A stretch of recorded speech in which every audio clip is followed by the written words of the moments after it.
This may ruffle some feathers because I do have a lot of religious friends and family that follow me. I'm going to make this very abundantly clear. It is not blasphemy and it is not wrong to use the Bible in your magical and spiritual end of hours. Yes, you can practice a spell work using the incantations of Scripture.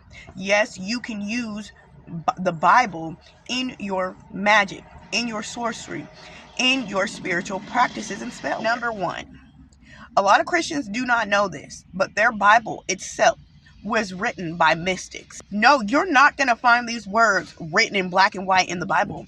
But then again, there's a lot of things that is inferred that people have created whole denominations from that is not found in black and white right in the Bible, right?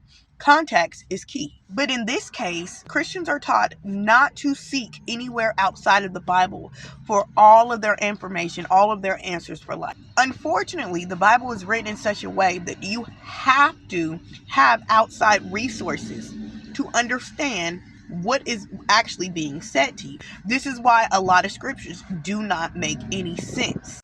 But in this age of Aquarius, we're going to have to stop accumulating information and just getting all this high-level spiritual information if we're not able to use it in very practical ways. Now, essentially, you can look at these things in twofold. The first way is giving your own symbolic representations and meaning to the scriptures based off of the understanding that you are projecting and creating your reality from the inherent God gene that you have inherited within yourself already. You are a spark of the divine. You are a fractal of source. So therefore, you can give something meaning, and that will be what it is. You can combine that with emotions, because emotions is just energy that is now in motion. The world is frequency. Everything is energy. Everything is vibration. We know this. So when you're giving emotion to words, you're speaking words, which is another form of frequency, and you're aligning it with a certain vibration, with a certain visualization, and you're putting all these things together, you are creating a spell. And you can cast that spell and project it into whatever way, shape, or form you want to do it. You can make it more powerful by incorporating the elements. The second nature to that is what us sorcerers and magicians actually use, is the true science behind these words. And it is the science behind the actual scriptures itself. See, I mentioned earlier that the Bible was written by mystics. These wouldn't just know your average whatever. These were highly trained, highly skilled individuals. These were mathematicians, scientists, seekers of the truth, seekers of knowledge. These people went into depth. They were astronomers, astrologers. They were everything that you can think of, right? These people were a part of the mystery school teachings, and they got this information and applied it in the way that fit their belief systems.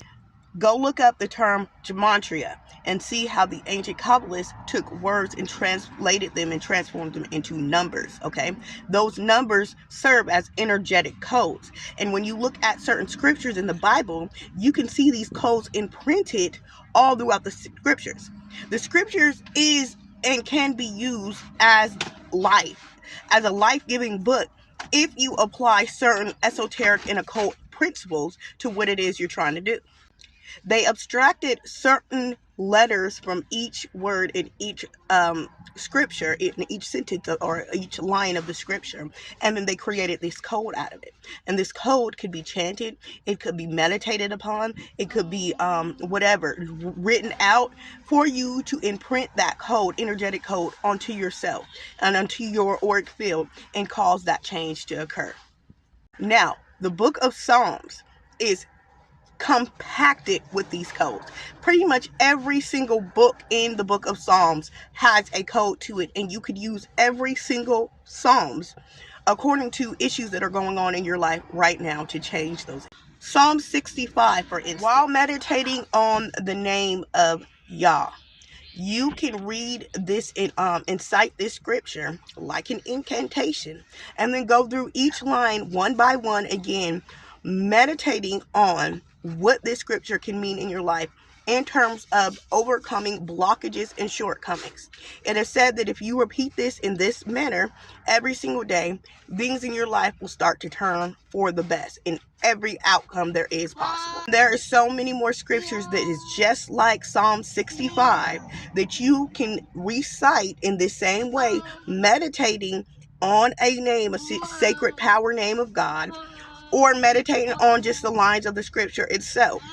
As you are going through each line, seeing how that really plays a part in what it is trying to do within your life that you're trying to make it do. And as you're doing this, you can begin to visualize your issue subsiding, whatever it is. There's scriptures in the Psalms for money.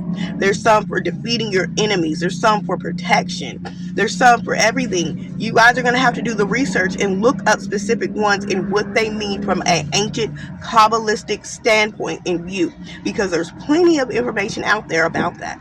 And begin to use these scriptures as a form of true spiritual power and codes that can change your life.